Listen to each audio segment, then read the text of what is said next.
Welcome to another Fenestration Canada podcast. This podcast is a presentation of Quanex Building Products. For more than 30 years, Super Spacer Tri-Seal from Quanex Building Products has been the ideal warm edge spacer solution for commercial and architectural glass. With its unique triple seal design, Tri-Seal provides structural strength, durability, and outstanding thermal performance in the most demanding applications. Learn more at quanex.com.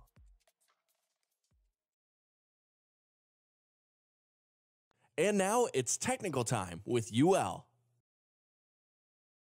Hello and welcome to Technical Time with UL, where we talk about the ongoings of the window and door industry and how we can enable safety and sustainability of your products. My name is Ryan Harper and I'm your host today. You may know UL for testing and certifying fire-safe products, systems and structures to withstand fire and other various testing programs. Joining me today, however, is Haya Sagrati, who is the manager of Toronto Laboratory Testing Services. And we're going to talk about how we provide a unique combination of services to assess and validate the design and performance of building envelope components, products, and systems. Thanks for joining me, Haya. Thank you for inviting me, Ryan. So Haya, let's, from a general overview perspective, how does UL help the building envelope industry? Well, Ryan, through our services, we ensure building envelope products and systems meet regulatory demands and protect brand values. Manufacturers, consultants, architects, building owner, and regulatory authorities trust us for the knowledge and expertise we provide to the construction industry. Right. Okay. We have got a really great team and a very experienced one at that. Many of them are recognized as industry leaders across the country. We operate, and these teams operate out of our centers of excellence in Toronto, Montreal, Chicago, and the UK. What services are we offering out of those laboratories? Our labs offer a wide range of different testing services, including building envelope performance testing, fire testing, and also building forensic services and building system commissioning services. Depending on the services we require, we can test products and systems in the lab, or we can witness testing at the manufacturing facilities, or we can conduct on-site testing during and after installation. Our labs are capable of testing different products such as windows and doors, skylights, curtain walls, wall systems, full building envelope assemblies, and also guardrail systems. Okay. When products are brought into UL for testing, what are they evaluated for? Well, Ryan, our labs, which are recognized by many different industry organizations, provide performance testing to meet market regulatory and project specification requirements. We can evaluate the performance of the products based on air permeability, water permeability, water penetration resistance, wind load and structural resistance, thermal and condensation resistance, thermal and impact and pressure cycling, also thermal and hurricane resistance, and then also fire resistance and flame spread.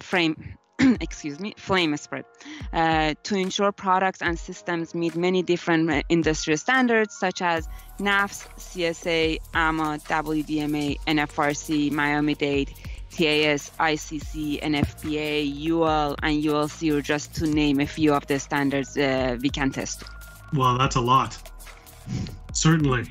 Well, again, thank you very much for your time today, giving a very brief overview of how we can help the industry. Thanks to you for joining us. If you'd like to learn more about UL services, please visit canada.ul.com/FenCan. That's FENCAN. Or you can email Haya directly at haya.sagrati, SOGHRATI @ul.com. Thanks again. Thank you for having me.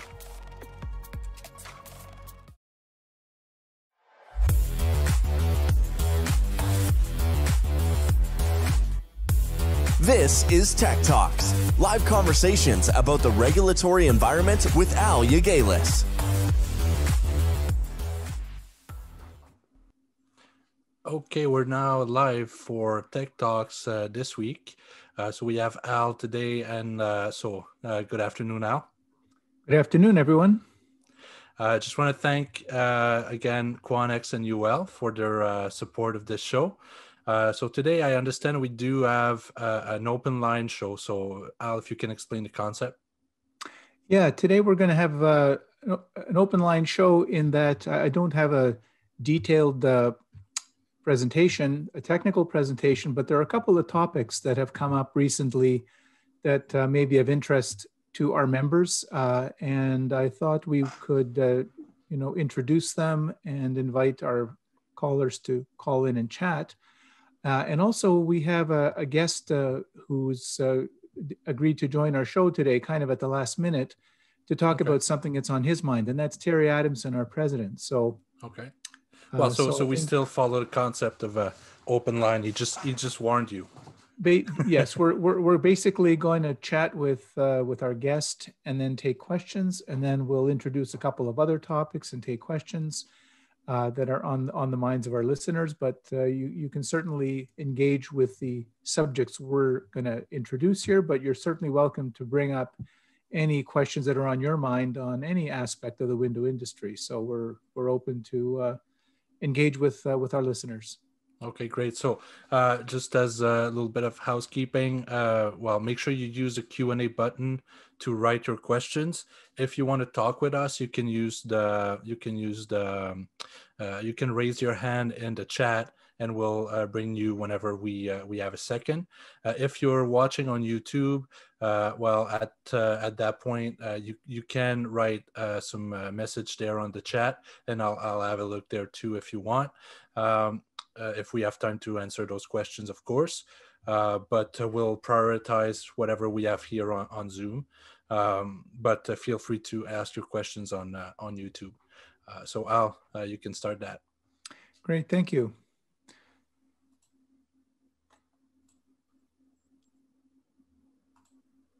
So I wonder if Terry's on the line right now. Yeah, I can bring him with us. Just there again. Terry, can you hear us? Oh, he's muted. Recently, Terry Adamson and I were discussing a matter. Hi, Terry. Yeah. Yeah. So in the Sorry last. about that. Go ahead. Yeah. Okay. So good morning, Al. Good morning, everybody. Stefan. Spectacular fall day on the West Coast. I'm on the road today, so hopefully I don't lose you guys. So one of the things that Al and I have talked about a bit, and something that has really sort of come to my vision over the last little while here on the West Coast, as we dig deeper into the STEP code and more challenging thermal performance requirements, is the whole situation of running your thermal data through either NFRC or CSA for 40.2, and all of this work is done on gateway size products. And as we all know, most of us sell a wide range of designs and sizes and configurations of systems that are far from what I would consider to be anything close to a gateway size. For example, unless you're in the renovation business or spec market, how many of us are building 6.0, 6.8 patio doors? I mean, they're almost non-existent in this market. So, it's something that it is brought to light when we start talking with the energy advisors, and they're looking for very specific data, on the actual design of the home, because that's where we're going is, house as a system and performance as the entire project as it's built. So it's something that I think we need to look at, and there needs to be some discussion on, if providing this data in gateway sizes makes sense when we head down this performance-based pathway. So I'm really interested, Al, I know that you have some thoughts about it, and, if anybody else is having the same issue where, your products are not representative of the data that you're providing. So, I guess this kind of comes to light when you have an energy advisor working with HOT 2000, and they take your standard size values and they say, oh, there's not enough solar heat gain here, or your U value,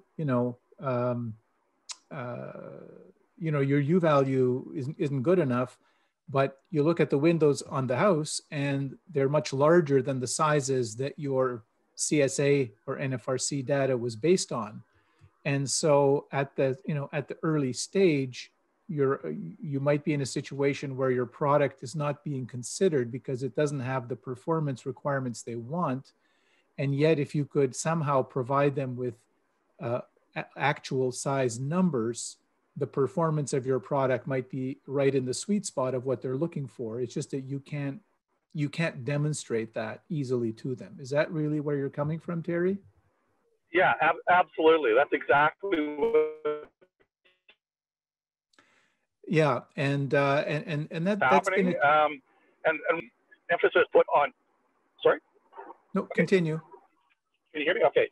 There's quite an emphasis put on solar heat gain values with the energy advisors. I recently did a really wide range of sizes with our lab and ran all the thermals on the NFRC format. And when you start getting into sizes, particularly picture windows and that are considerably larger than the gateway size, the solar heat gain numbers really, obviously changed dramatically. So what we're seeing is energy advisors speccing a solar heat gain based on this gateway size, and now we're going in there and putting in windows that are 2, 3, 4 times the size and bigger oftentimes, and the solar heat gain numbers just absolutely don't make any sense at all. And I think we're headed for, some real problematic unintended consequences with not using really accurate data. Even though, as you say, they use HOT 2000 and I think that they try and calculate that, but the actual data that we're getting out of the simulations is far different than what I'm seeing. Now, there could be an issue, and this is something I'd like to explore with the energy advisor community. Are the energy advisors using the correct input method? Because there is historically, HOT 2000 had these prescriptive drop-down lists where you could just describe a window, vinyl, double glazed frame, generic glass, and it just threw in, generic values from 25 years ago. But there is an input method where you put in the CSA or NFRC U value, solar heat gain, and the frame height. And with those parameters, it will scale the values to the actual size windows on the house, and it'll use those values for analysis. So, but I think what could be happening is before they get to that point, before they've decided on a vendor, they're just looking at if we could get this solar heat gain on all our windows, and if we could get this U value on all our windows, then our model works. And I guess that's where they haven't yet input anybody's values into the HOT 2000 model. They're just looking for who's got a product that can give us the average solar heat gain and average U value that we need to make this project work. And this is where if you could demonstrate, if it was easy for a manufacturer to demonstrate that, yes, at the sizes you want, my U value and solar heat gain numbers are going to be in this range. Then you can have a more intelligent conversation with them and be a contender to get your products to the point where they will put your products into the model and say, yeah, that works with your product, right? So it seems to me that the challenge you're having is they don't even want to talk to you if your numbers aren't anywhere close to the numbers they're looking for. Yeah, essentially that's right. We're being asked to provide product based on 2 values that they are speccing, a U value and a solar heat gain value. And so we're basing that on our gateway sizes. Those are the numbers that we have. That's what we're able to base those requested values on. But in reality, they're not accurate. And, so one of the things that it's interesting that when we come up with that, what you're calling the gateway size or the standard size U value through NFRC or CSA 440.2, what they're really doing is they're taking a frame U value, an edge of glass U value, and a center of glass U value, and they're performing an area weighted calculation at a certain size. And technically, if you use the window program, by default, it's going to use the NFRC standard size, or you can set it up to use the CSA standard size where it's different. But you could also use that window program to report those properties at any size you want using window. But that means you also need to have the window program linked to your therm file data. And that's something that most manufacturers don't have access to. But the window program can report those values for any size you want. So in principle, what you could do is have your lab report your product values at, let's say, several different sizes. So you might have the gateway size, a size that's, twice as big, and let's say the largest size you'd sell.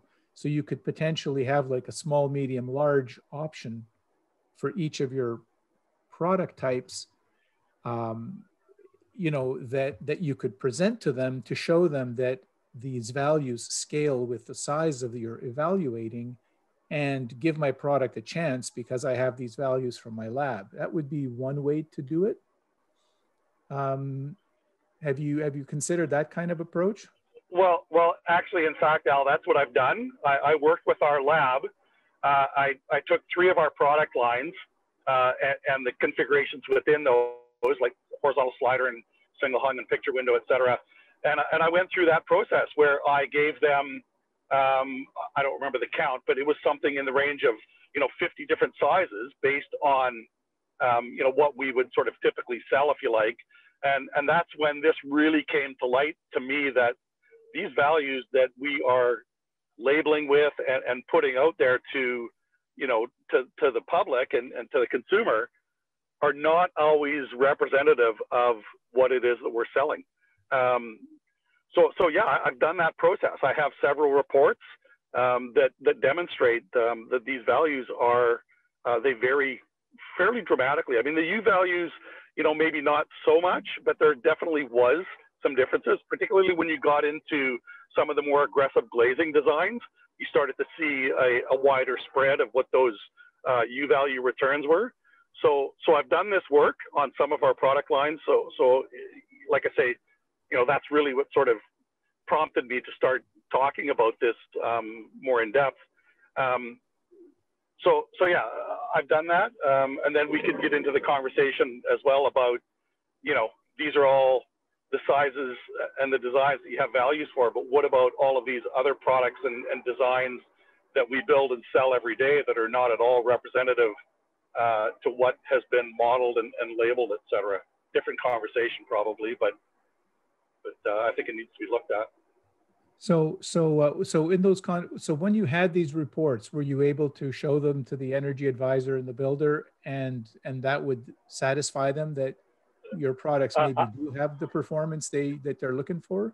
Yeah, I haven't gone that route yet. I've just done this work. I just got reports recently. I've just been, sort of going through them, trying to figure out what the correlations are, and and to be honest, which ones are beneficial and which ones aren't, because that happens as well, obviously, right? So, when you get into, for example, a picture window, if you're doing, really small picture windows, those values swing the other way, right? So yes. So I'm trying to figure out what makes sense and what it is that I can provide, to the energy advisors and to others, to sort of, boost up the data value that I'm providing. Now, did it cost you a lot of money to get them to do that kind of work?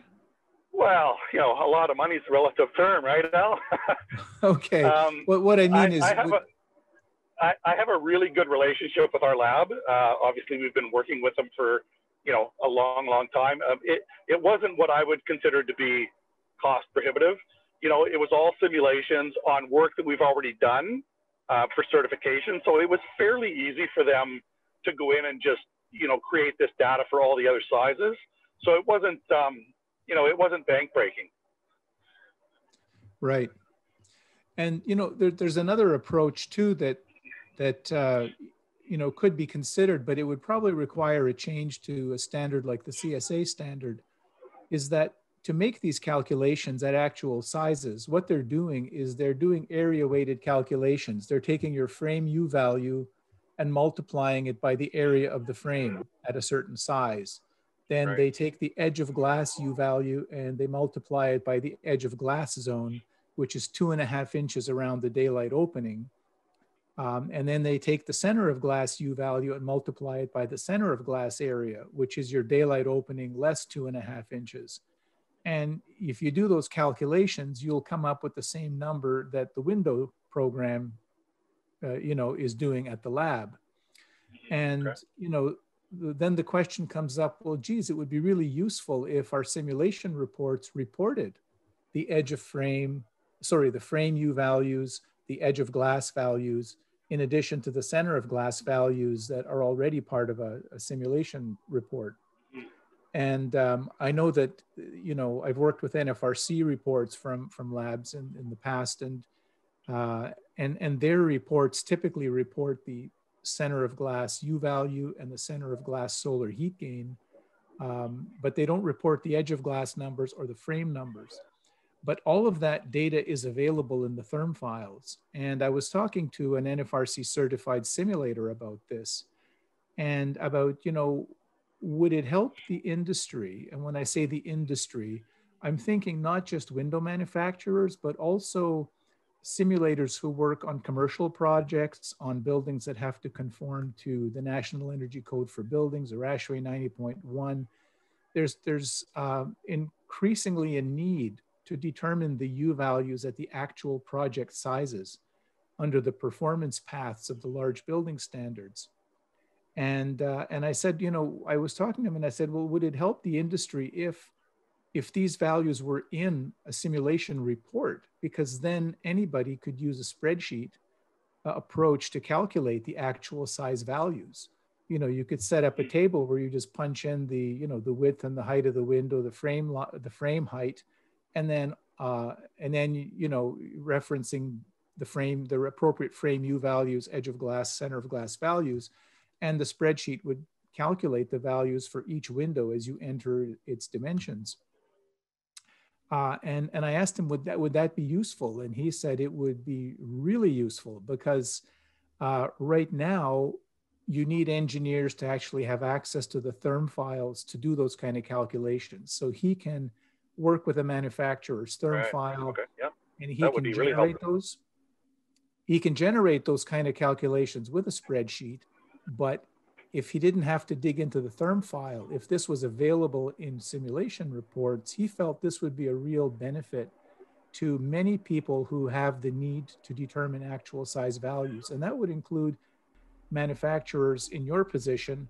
If you had those values, you could also tabulate some actual size numbers to show your prospective clients that at larger sizes or smaller sizes, these values vary a lot. So, so my product, can do what you want probably, but punch my numbers into the HOT 2000 using the correct method where HOT 2000 scales the values, and then they'll see the impact on their building design with your certified data. I've kind of rambled on about that. That sounds really useful. No, that makes sense. That would be very useful for sure. That's the approach that Passive House takes. They're less concerned in Passive House with reporting the standard size value, although they do have that. There is a standard size value for reporting, but the most important metrics are the individual frame U values for head, sill, and jamb, and and your center of glass values and your edge of glass values. Those are the characteristics that they use to actually determine actual size properties in the Passive House planning package. And that's a very logical approach to use for anyone that wants to determine actual size window performance numbers. And we've got the data in our therm files. We've got them it's all there. It's just that we don't report those numbers that allow you to scale the values easily. And you think there'd be merit in bringing this up at the CSA committee, perhaps to see if they'd be willing to consider reporting these extra values as optional values? I think so. I think that anybody that is trying to, provide accurate data and is wanting to make sure that their products are represented fairly, I think that it makes sense that you have that information and then it's used appropriately. I mean, we go through all this effort and time and cost, believe me, lots of cost, to do all of this work. And then the data that we provide is, I'm not calling it inaccurate, but, not always accurate to what it is that we're providing. I think that's a flaw in the entire system. Maybe a better way to put it is that it's not useful. It's not useful for actual size, for understanding how products perform at their actual sizes. The gateway size approach is good for comparing product A against product B, but it's useless when it comes to providing you with the information you need for, for performance-based building codes, building modeling, where you need actual size values. And absolutely. And, and I think it's probably fair to say that, that's where we're all headed. I mean, it's more prevalent now in BC with the step code. Now we're seeing it, a lot more, like the step code is being adopted, almost in a new jurisdiction every day, it seems. So that's where we're headed. So why don't we make sure that everybody's, using accurate data to do this work? I mean, it only makes sense. So interesting discussion, Terry, and I'm glad you've were able to call in and bring it up as to how it affects you as a manufacturer under the step code. I can see at this point, this conversation might sound really theoretical and nerdy if you're in the rest of Canada, because, well, who needs that? All you need is your window labels, right? Yeah, exactly. Us in BC here, Al, we love taking on this stuff first, so it's easier for everybody else. Yeah, you mean we do the heavy lifting for the rest of the country? There you go. You bet. Yeah, right on. Go BC. Well, yeah. The thing is that this is the kind of conversation that people in the rest of Canada will be having in 3 to 4 years from now. Maybe a little bit longer, but as they start introducing the tiered code had a points system, prescriptive method, sort of the easy way to do the tiered code in the National Building Code. But they also have performance paths there where you're doing an energy model and it's good, and you want your house to be % better than a reference house. And when you're getting into those HOT 2000 models in the tiered code, you're going to have the exact same challenges that you are talking about here, Terry.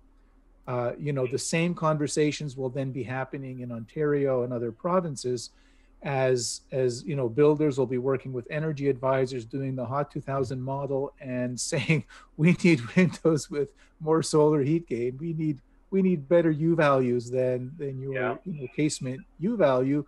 But, the casement windows they're using are maybe 50% or more larger than the ones you've simulated under the standard size. And so this will be an issue in the rest of Canada once the tiered codes are adopted. And that could be, those conversations could start happening, 3 to 4 years from now. So definitely subjects that, it may sound irrelevant today, but it will be just as much of a concern to you in Ontario in a couple of years as it is to Terry today. Well, I know it feels like I'm uncovering something that maybe we should just not talk about because, it's easier just to carry on the way we are. But, if we're going to do this, let's find the right way to do it. And, I know that some people might not always feel that that's the way to go, but, I do. I think that if we're going to do it, let's try and do it as right as we can. So, everybody east of the Rockies, you're welcome.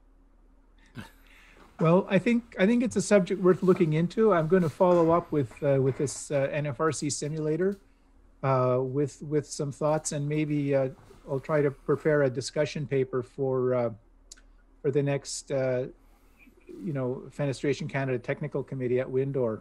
and see if we have other people thinking there'd be value in this approach. Steph, do we have anyone with questions or comments on what Terry and I have been discussing? So as of now, we don't have any comments. Oh, we do have one raised hand. So Joe. Actually, he was heading up a large panel. Sorry? Can you hear me still? Yeah. No, we lost you there. Sorry about that. I drove through Campbell Valley here. Brad Feeble might have some great input. You know, we looked and we're working a bit on a large panel task group and thermal performance. I don't know, where that went, but Brad would have some probably good input on that particular topic. We're looking at we're losing you, Terry. I don't know if you can hear us, but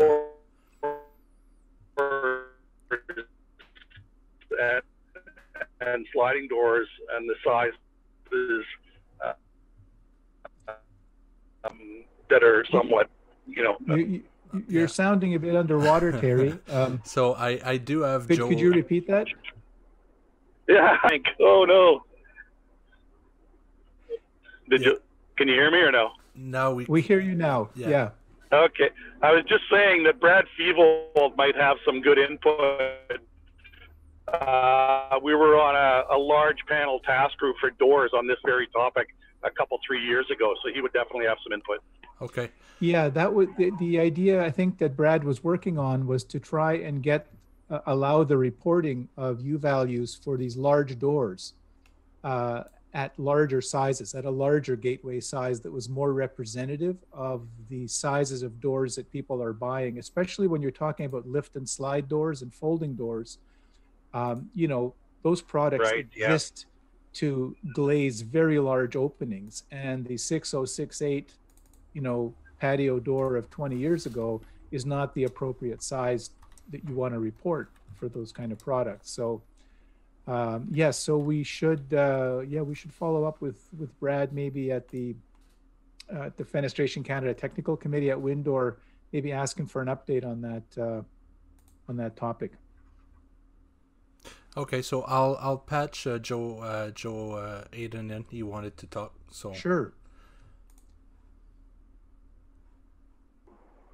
Joe, you should be online with us. Okay. Yeah. Can you hear me now? Yes. Yep. Yeah. Hi, Joe Hayden from Pella Windows and Doors. Thanks for hearing me. And Terry, I really appreciate the comments you're making here. This is a big issue. I might ask one little nitpicky favor before I start. I might ask that we avoid the use of the term gateway when we're referring to thermal performance. The correct term, at least in the NFRC world, is model size. Thank you very much. I knew I had it wrong, but I couldn't remember what it was. Yeah, when we hear gateway, we think of the NAFS situation, and I kind of keep those separate. No, so, you're bang on. Yeah, so I appreciate that. Right. But yeah, this is definitely an issue that's coming up. I mean, from the NFRC's side of the situation, when the program was first developed, the fundamental intent was to create a comparative rating system where you simply compare products A to B to C. But as we're evolving in our industry, we're finding out that still has use, but there is use for our ratings at actual product size. And how best to do that is something that has been discussed at NFRC, and it is a big issue. So I certainly appreciate the comments and support what you're saying.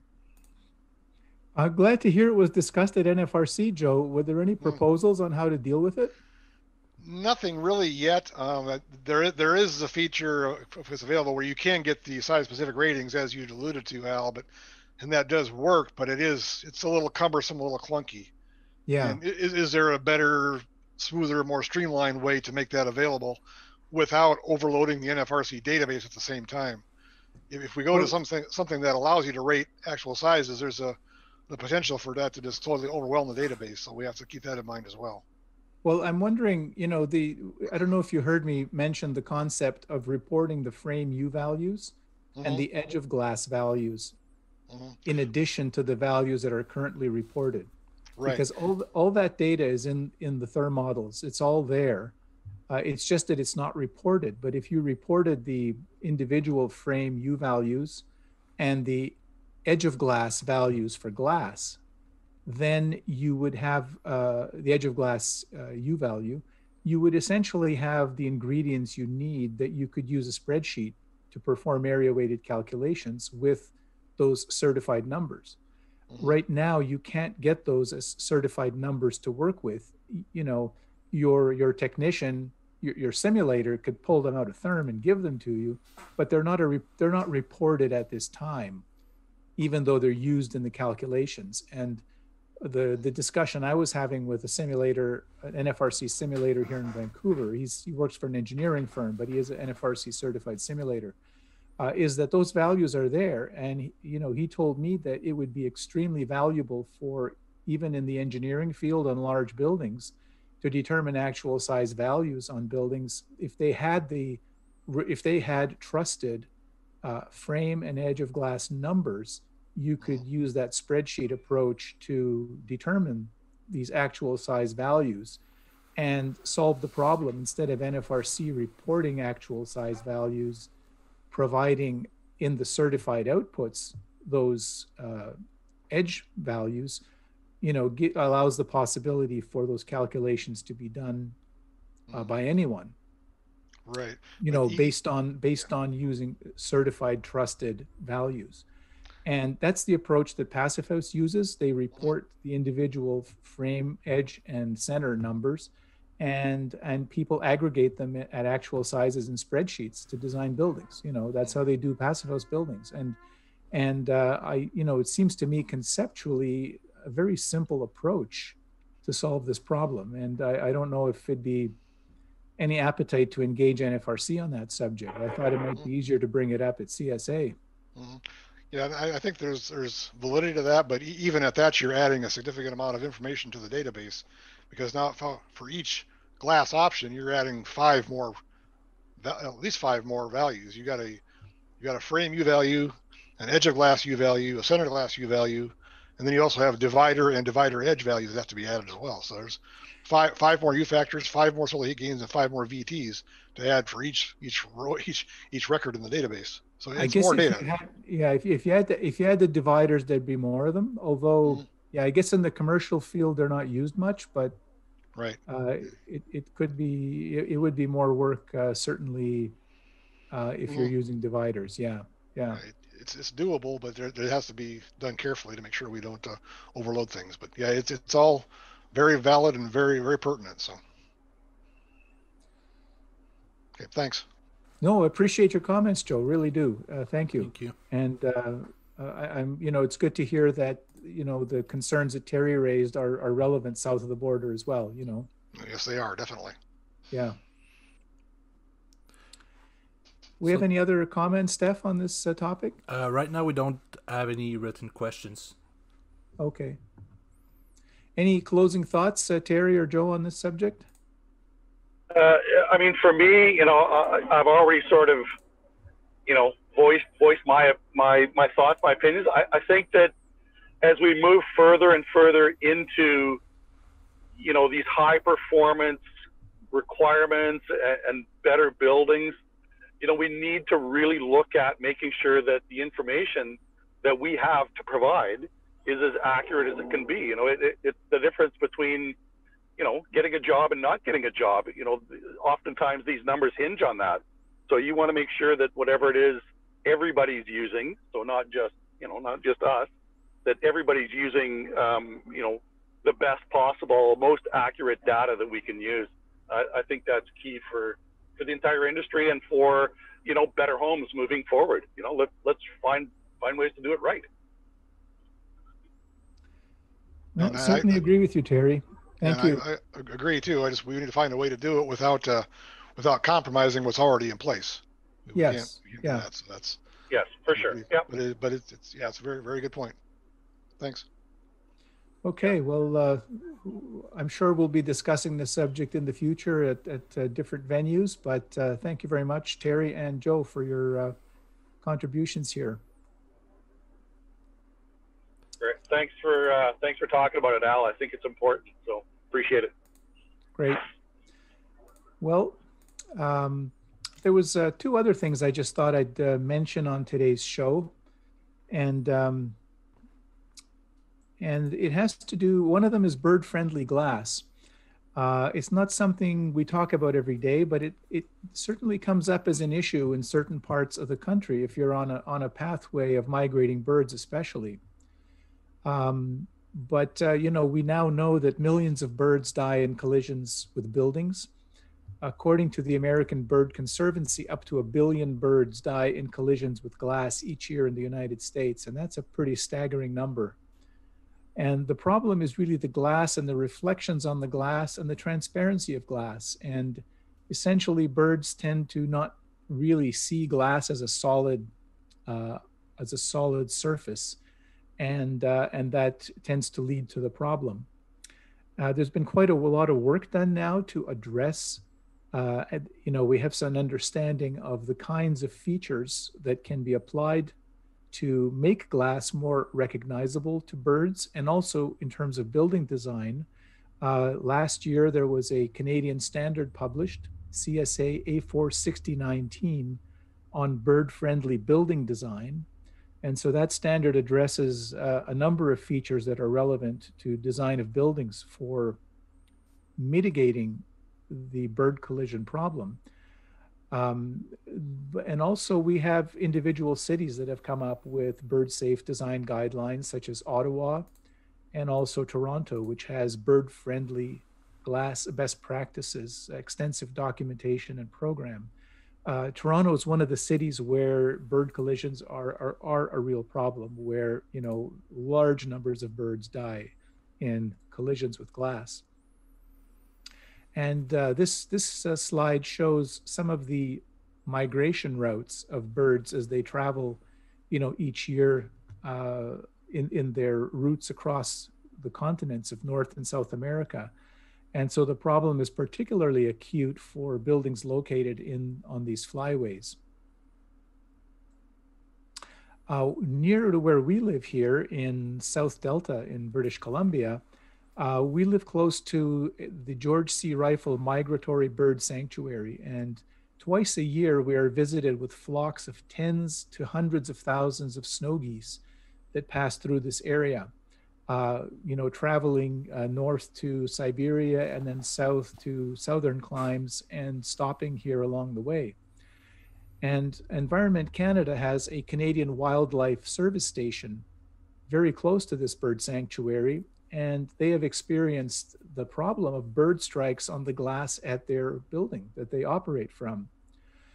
So they actually tested several of the bird-friendly treatments that can be applied to existing windows, and that they found a product that had regularly spaced dot pattern of markers was quite effective on their building in greatly reducing the potential for bird strikes.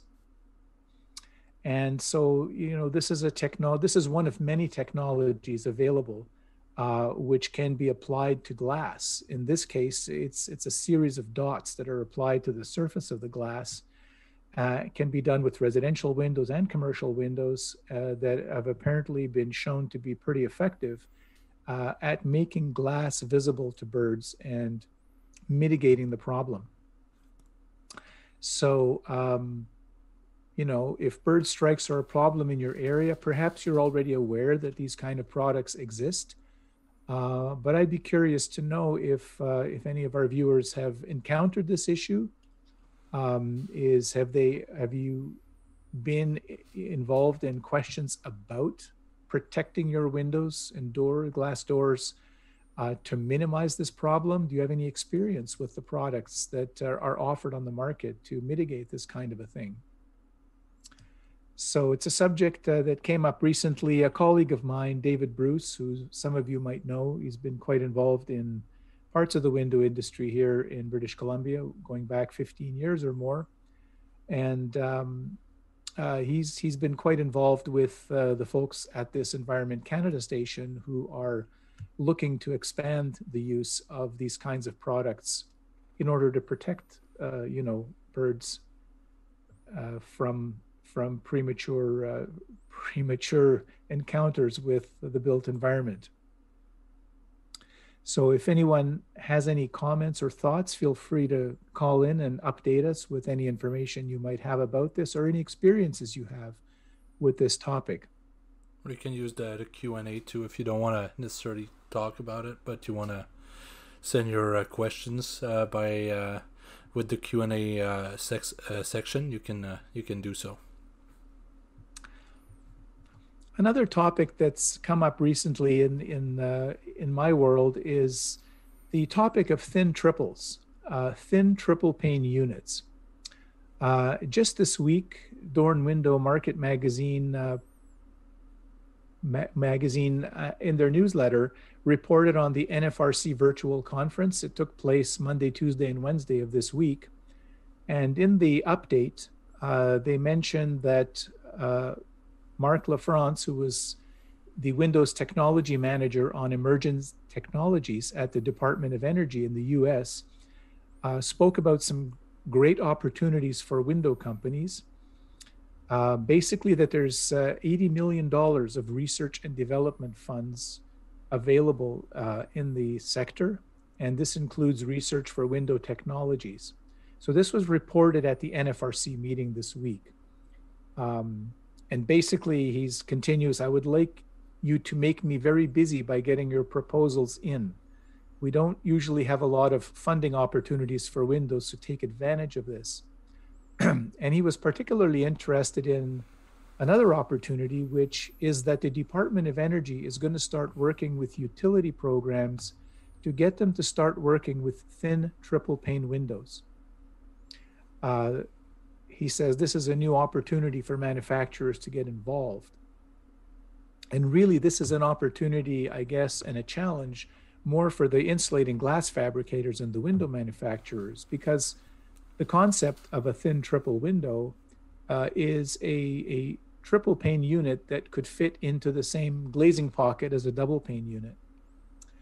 The fellow who's been working on this for many years, probably over 20 years, is Steven Selkowitz. He's a researcher, American researcher, who's been done a lot of research on the potential benefits and the challenges and looking into the technologies.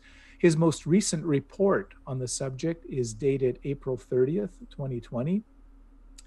And this is a topic that I think, until now it's been kind of theoretical, something that'll come in the future, but it looks like we're approaching a time where people are going to seriously start looking at advancing the R&D in this area. As I mentioned, it's a triple pane insulating glass unit with the thickness of a standard residential window insulating glass unit. And the reason it can be thin is that the center pane is less than 1 millimeter thick. There's been great advances in the development of thin glass technology, and the idea of the thin triple is to take advantage of that. So this is an image captured from Steven's report, the report that I showed in the previous slide, showing two concepts of how thin triples could be manufactured. The example on the left is of the design shown in this cross-section view on the right, where you have that thin pane of glass embedded into a foam spacer, and you essentially have a single spacer assembling two conventional glass units with low E coatings and a clear, thin piece of glass in the middle to separate the two gas gaps. Another concept is the photo in the middle, where you would just simply have two independent spacer systems, one spacer between the outer pane and the center pane, another one from the center pane to the inner pane. And this would be another way potentially that a thin triple unit could be manufactured.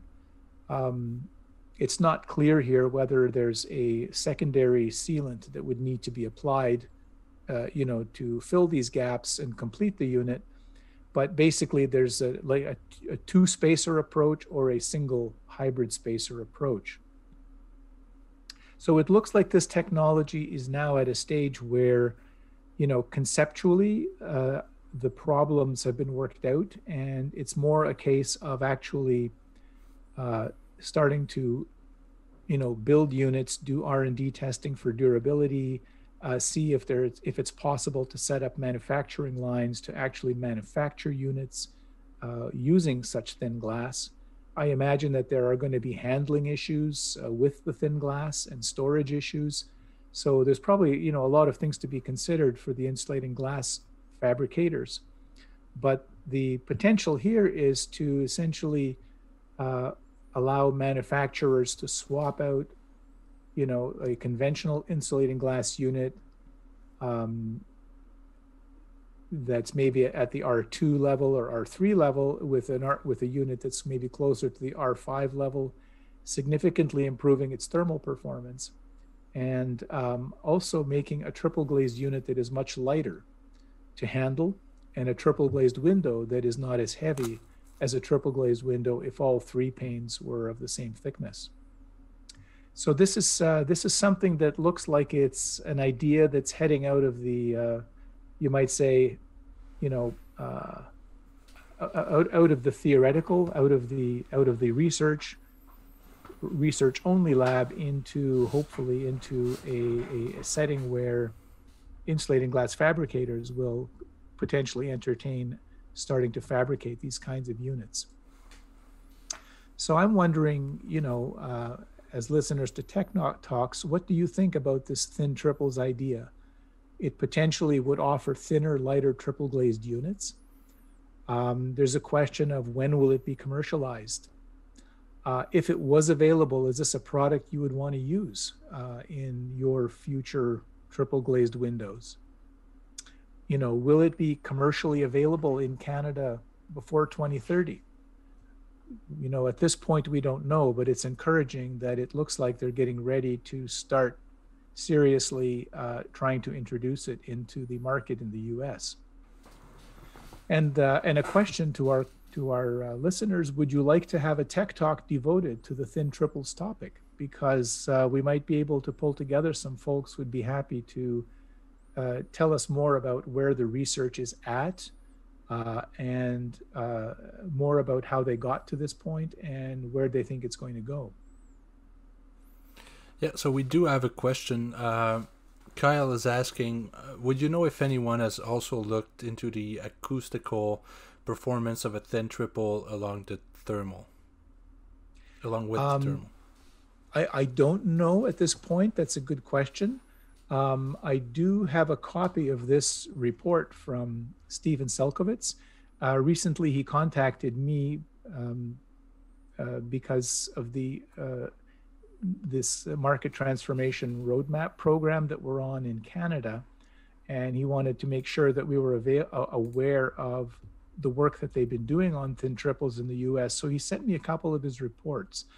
I have not yet had time to look at them. I just received them last week, so this is fairly new. I've known about this concept for some 10 years or more because it's been around as a concept.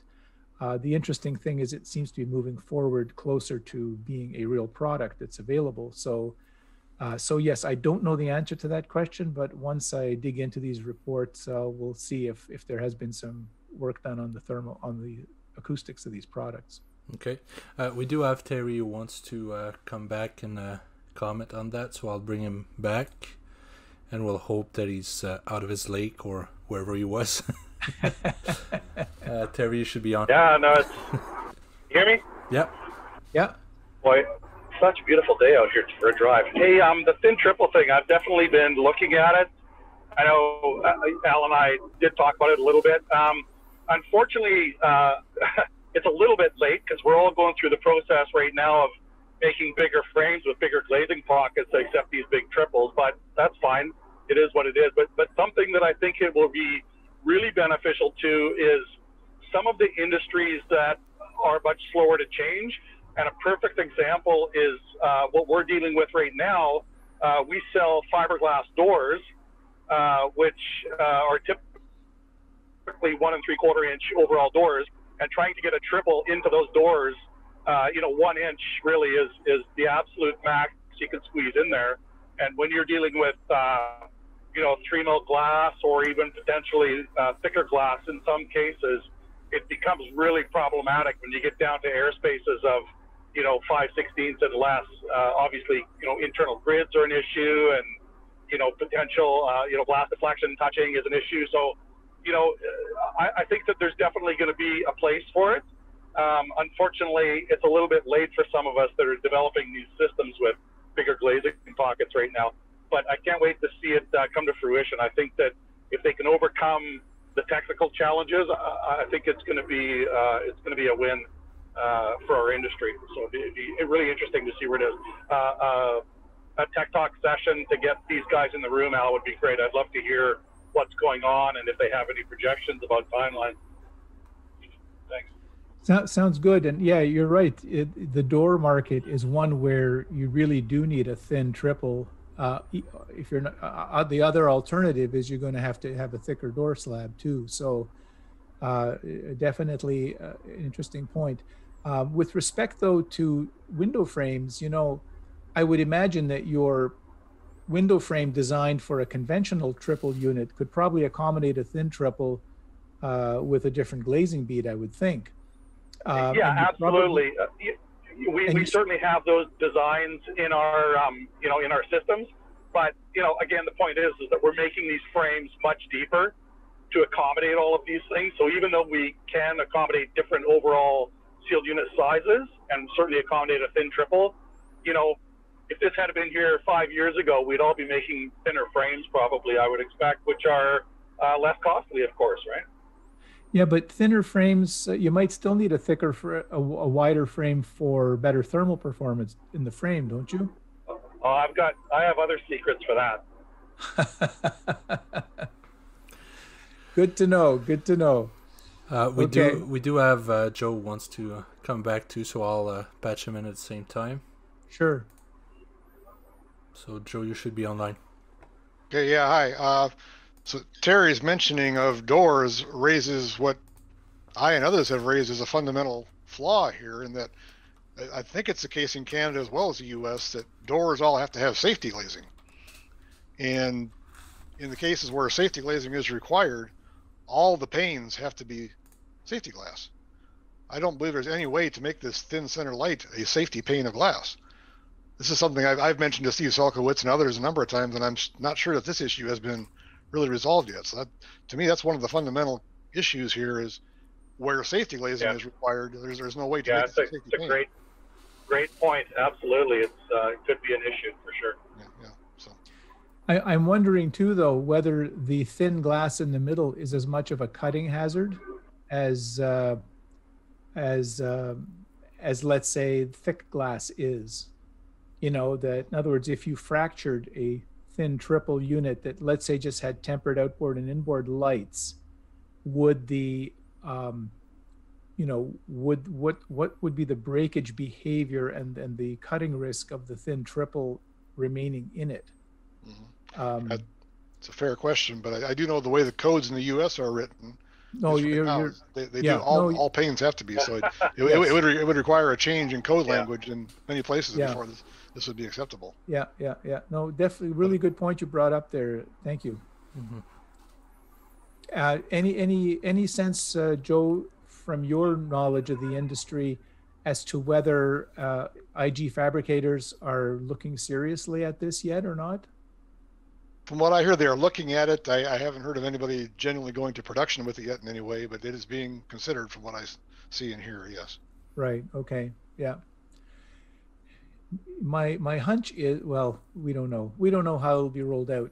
My hunch is, though, that the product will make its way through one or two IG fabricators initially, and it would take some time for this product to be available coast to coast in Canada. So I think in terms of the market transformation roadmap goals, in terms of where at least the government hopes the industry will be in 10 years from now, I'm not sure that the thin triples will be available in sufficient quantity to impact the decisions manufacturers make to get to that point. But really, it'll only time will tell, right? We won't know until people actually start offering it on the market and see what kind of uptake it has. Any more comments or thoughts from anyone, Steph? Let me have a look. We don't have any raised hands, and no, the Q&A is empty now, so we don't have questions for now. Okay. Well, and I feel that we explained a lot.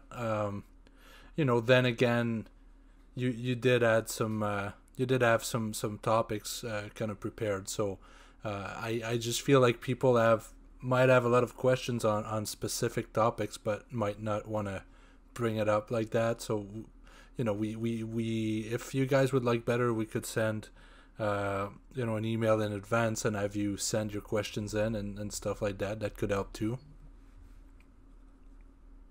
Yes, we could consider that. Yeah. Okay, so I think that's it for this week's show.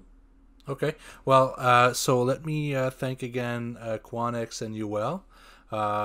Thank you for everyone watching here. Oh, so we have someone though.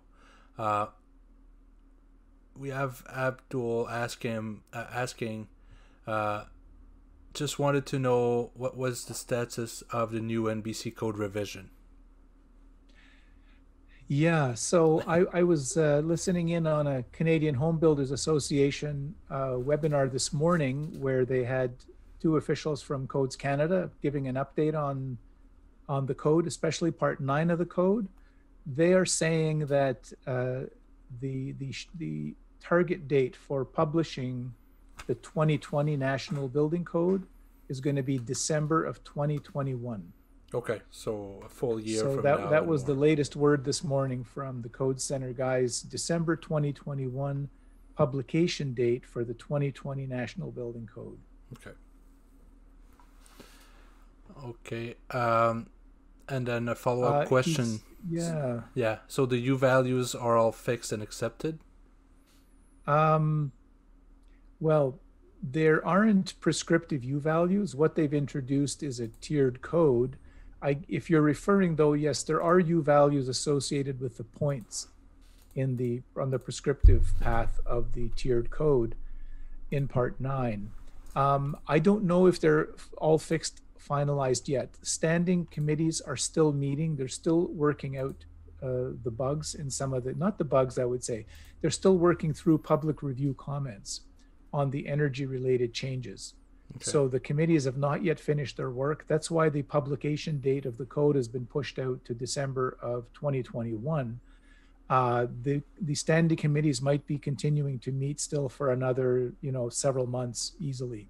So we do not know whether they are fixed and finalized. And frankly, we won't know probably until the code is published. Although, those who are present at the standing committee meetings, they may learn what the standing committee has decided.